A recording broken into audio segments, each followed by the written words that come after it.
Good night, everyone. Tonight, God is good and God is good all the time. My name is Irma Jill Spirit Divine. I'm here to give you a word and some news on tonight. And first, we're gonna start with the with news. I know you all been hearing the leak of the classified document.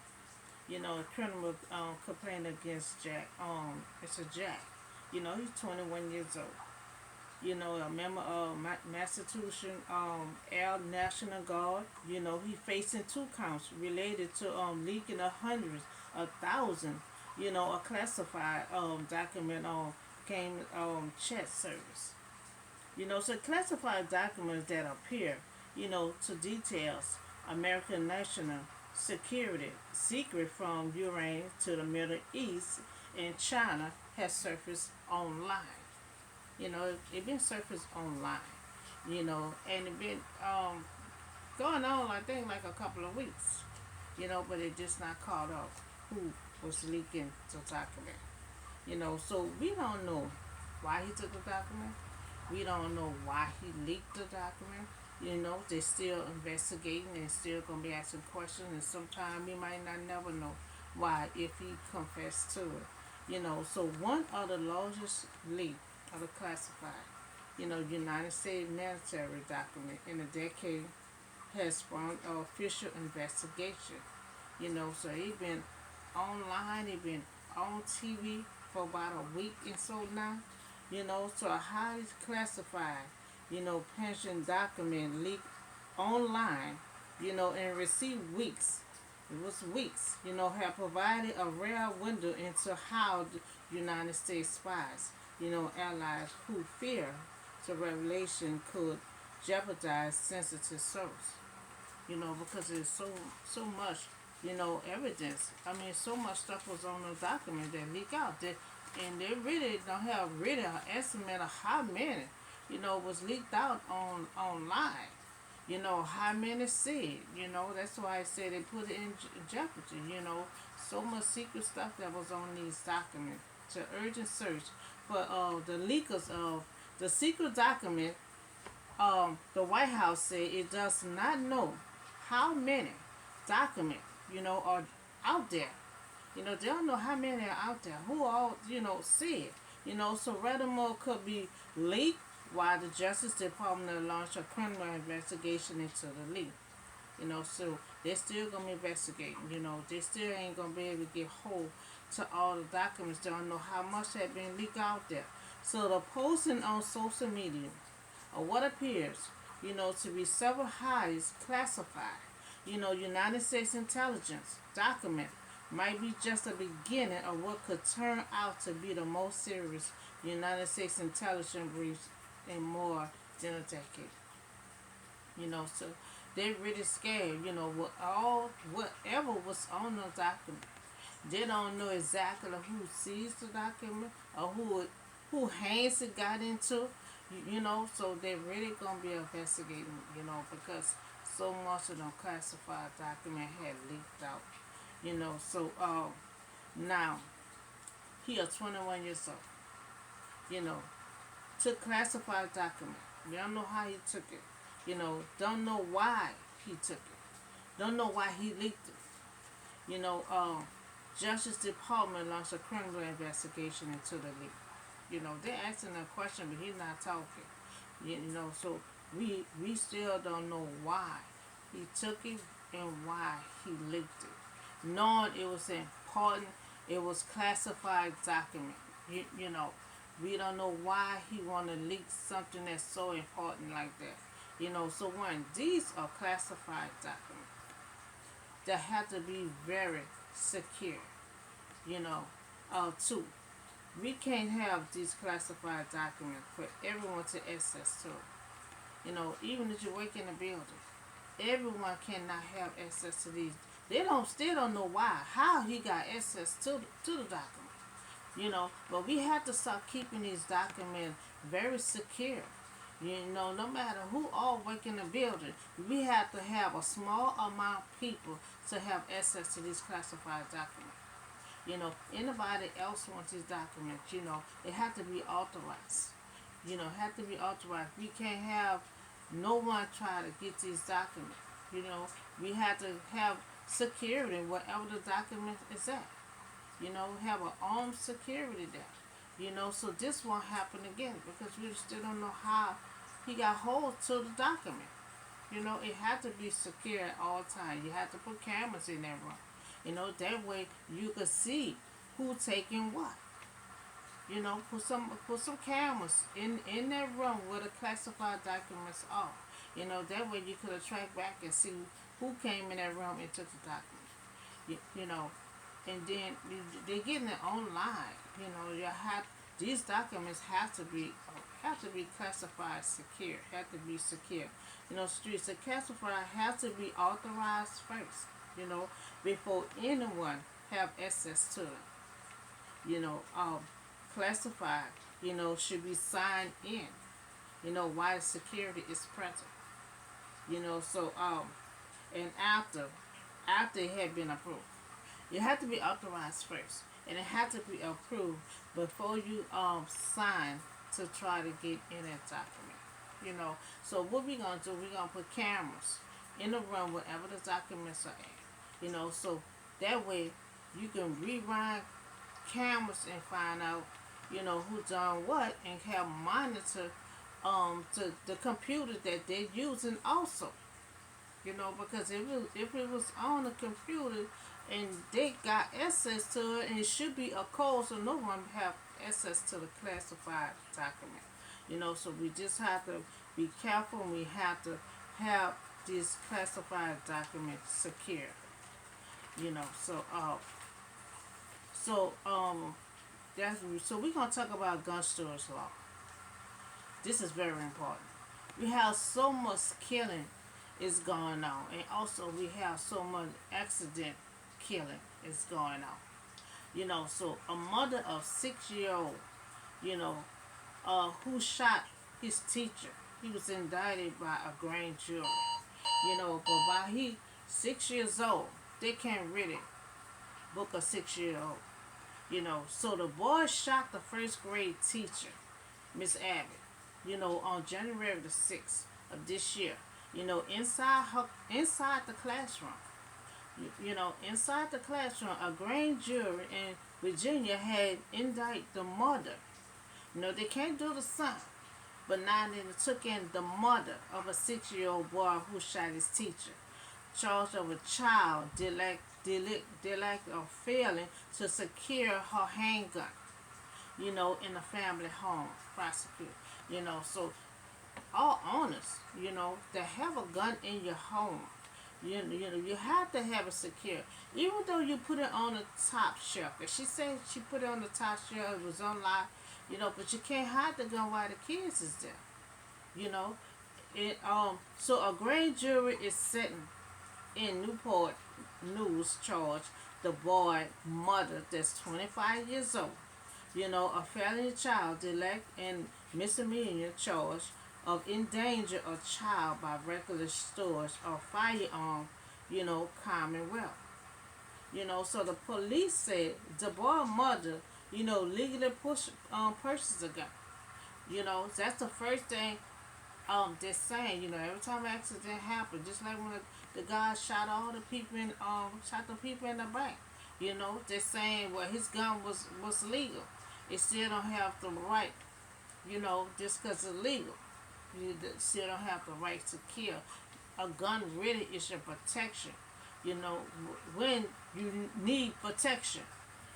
So the police said the mother purchased the gun legal. She stated the gun was secure, on the top shelf, in her closet. She said the trigger was locked. These days, the children that we have these days, for some reason didn't know how to unlock a gun. So we're gonna talk about gun storage law. Now sometimes you cannot hide a gun while a child is in the room, even though the trigger is locked, even though you had it on the top shelf.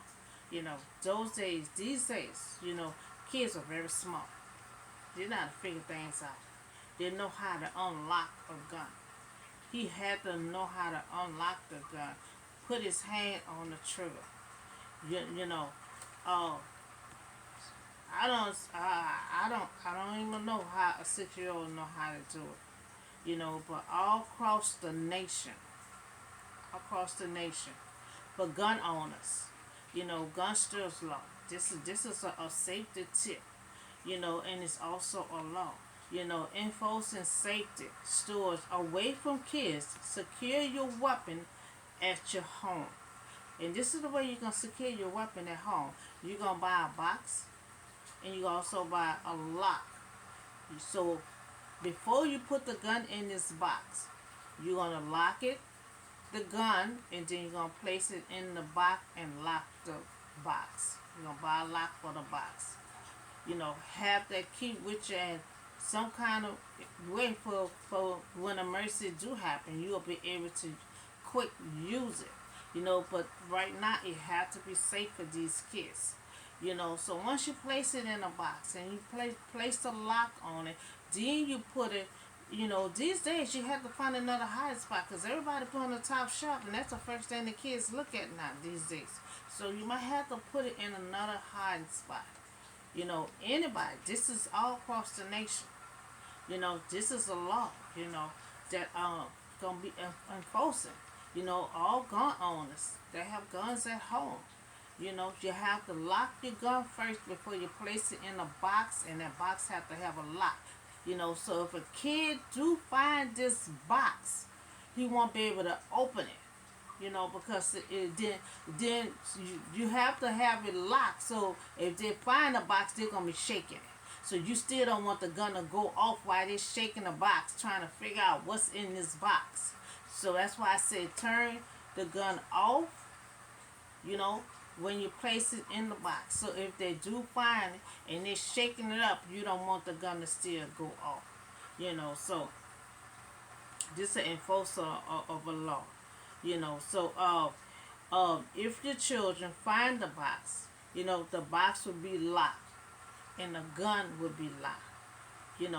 It will save many lives of many people from getting shot. So gun stores law is designed to protect children. That's why they came out with this law, because they know a lot of family have guns in the home and children in the home. So they came up with this law for to protect the children. Safe stores law, it requires a gun to be stored in a lock and unloaded. Really, you're not supposed to have bullets in the gun when it's in the home. But I'm quite sure you have the bullets in the gun in case you have an emergency. You don't have time to put the shell in it. But this law specifies that the gun had to be stored, locked, and unloaded. So when any person prohibited from processing the gun in the present in the gun owner home. So that was really a gun that's in the home supposed to be unloaded. So they came out with this law because so many incidents happen at home. And now it not only happen at home, they're grabbing a gun from at home and taking it out on the street somewhere, and not or taking it in the school somewhere and using it. So gun stores law, it was designed, to be safe for these kids in the home. So we will enforce these safety tips, to keep away from kids to prevent another accident. So we're gonna, all homeowners that have a gun in your home, you're gonna have to have the gun locked, and you have to have it in a box, and the box has to be locked. I noticed the law say you have to be unloaded, and I know a lot of you cannot have it unloaded in case an emergency happen that busts in through your house. So to keep away from kids, to prevent another accident. CAP is a child access provision. A gun store's law safety. So we want to try this all across the nation. We want to try to do the gun store's law. It was designed for this occasion like this here. So another accident won't happen again. So I had a word for you on tonight. God is faithful. We know that God is faithful. No matter what we go through, no matter how ups and down and frustrated we is, we know what God had to go through with the Israelite, had to go through with me and my stone. Sometimes it be a long time, you just get agitated. And the Israelite got agitated. You, you know, um, but God still is faithful. You know, He made a promise. He gonna stick to it, no matter what. He went through something with the Israelites, but he still was faithful to them.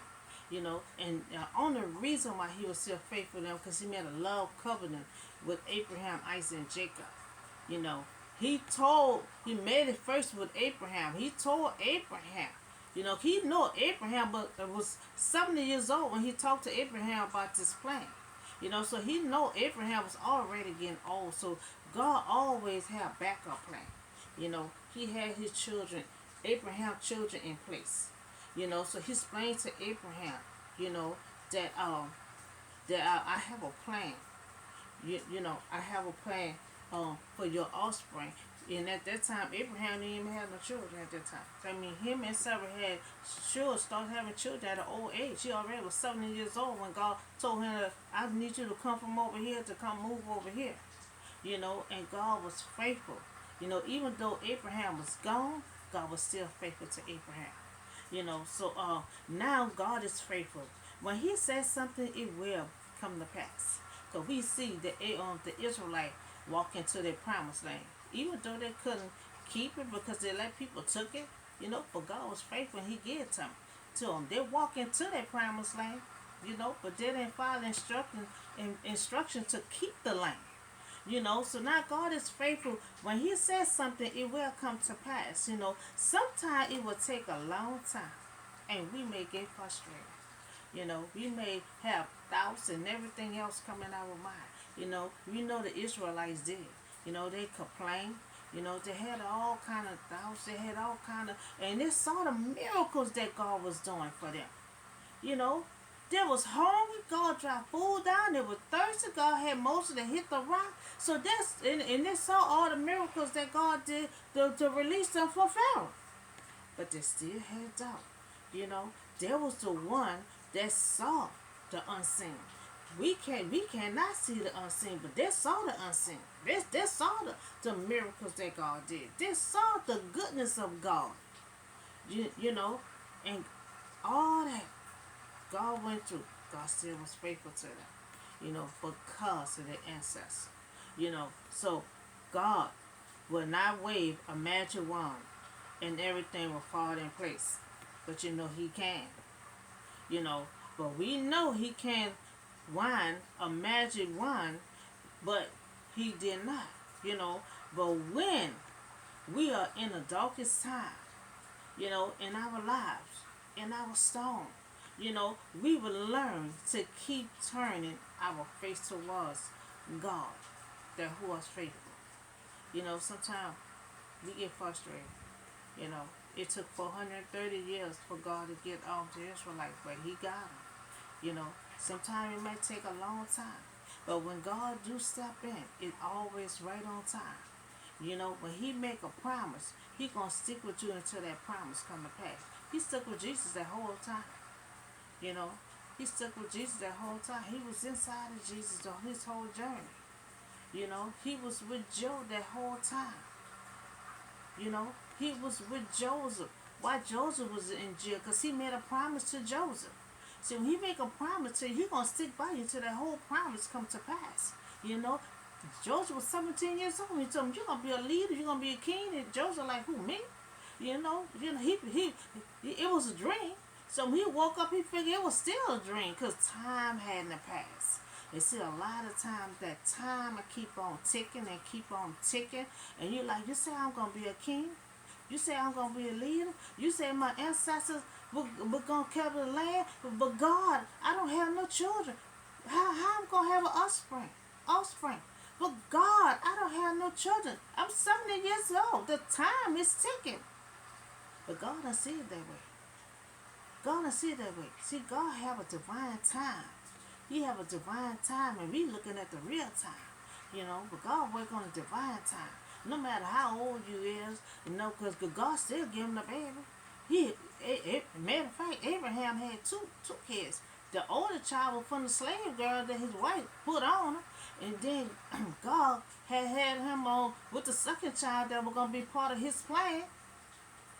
Isaac, and then Isaac had Jacob. Jacob had Joseph. So that line just went on. It just went on. Abraham was 70 years old when God telling him about this good plan he had. And God telling him about your offspring. But then he making 80 years old, 90 years old, and now Abraham like, okay, you say my offspring. Okay, God, I'm getting old and I still don't have no children. And Sarah, she got impatient and she took and throw her slave on him because they got impatient. So a lot of time we can't get impatient and go ahead of God because see God always go ahead of. He always just tell me, Ermin, you got to slow down. You going ahead of me. I'm supposed to be ahead of you. So God working it out. He being faithful, but we don't see it that way. We always see the obstacles. We can't see the unseen that God see. So faithful to be with us, faithful to watch over us, faithful to work in us, faithful to make us into the men and women that He wants us to be. He doing some work in me. He doing some miracles with me. So He did some miracle with Jacob. Jacob was terrible. Remember, he stole his brother birthright. Then he stole his brother blessing. But then, when he ran, he got connected with God. So when you get connected with God, God will mold you into that person He wants you to be. Jacob was a whole different person. He was a mature person. Because see, he was part of God's plan. So God had to mold him. He wrestled with God. He said, I'm not going to let you go. God made a promise to him. And so in my life also, God showed up every time, even in my dark moments. Even with this long trial, God still make things happen. Even in the struggles, the dark time, and anything that's going on, while we still waiting to come out of our storm, God can still be there until the plan, to the storm, everything is complete. So it'll look like everything is falling apart. Look like ain't nothing going right. But God made a promise to you. God made a promise to you, But everything is falling apart, God. But you say I'm gonna be this. You say I'm gonna be that. So many years in the past, God, when is gonna happen? But guess what? You got to still keep on holding on. Keep holding on, still be connected with God. You got to keep on grabbing on to Him. Like Jacob, I'm not going to let you go until you bless me. So we got to keep holding on. Even when life don't even look like we going to get there. Everything falling apart. You keep on putting one foot in front of another. And the devil keep on setting you back. And so it feel like you're not going to get there. But God made a promise to you, meaning you're going to get there. You're going to get there. You're going to get there because he is faithful and He's going to be faithful to you. He's going to stick with you until a promise come to pass. He stuck with Israelite. He let them go multiple times, but He still was watching over that when He had, he had forgotten. We just put that out weeks ago. When He got someone to be over the Israelite, He hadn't let them go, but He still found somebody to protect them, and he still protecting them on the sideline. When they didn't even know, all they know, God left them alone for a while. He got Deborah. He still behind the scene. God can still be behind the scene because He made a promise to their ancestors, and He gonna make sure they get to that promised land. So I could tell you, He is here, and He won't let you go, and you don't let Him go. And He will catch you when you fall. Called me many times. You know, he helped Israel now a many times. You know, even when he let them go, he's still protecting them behind the scene. You know, because they got this too far gone. You know, oh, God will not let you go, and you can't let him go. You know, so when Jacob wrestled with God, you know, he said, I will not let you go. You know, and he meant that. You know, he wrestled with God all the way to midnight, all the way to the next day. You know, until God got tired of wrestling with him, he had to put something on his side to slow him down. This man ain't want to let go. You know, and that's how we got to be. You cannot let go. You know, Job refused to curse God. You know, because devil did everything to him. You know, took all his family, took all his wealth. The devil just took everything, and then the devil saw that he was still praying to God. He was still saying, see, the devil don't want you to keep praying to God. The devil don't want you to keep on standing on your grounds. You know, the devil gonna do all kind of stuff for you, and you still standing, you still smiling, you still praying to God. The devil don't want you to do all that. You know, but God, you be thinking that God done left you. You be thinking, you're like, where is God? The devil doing all this stuff. You know, the devil doing this and the devil doing that. He'll put your sock out. He do all kind of stuff, and you like, where God at? You know, God be right there, cause He faithful. He will not leave you. He make a promise to you. He gonna be right there. Joseph was in prison for 20-some years. You know, God made a promise to Joseph. You know, when he was 17 years old, you're gonna be a leader. You're gonna be a king. And Joseph looking like, I don't see the unseen, because I'm in jail. You know, I was thrown in pit. I was lied on.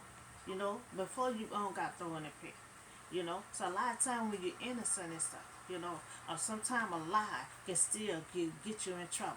A lie can still get you locked up in prison. You know, the wife lied on him and got him in prison, and he was in there for 20 years.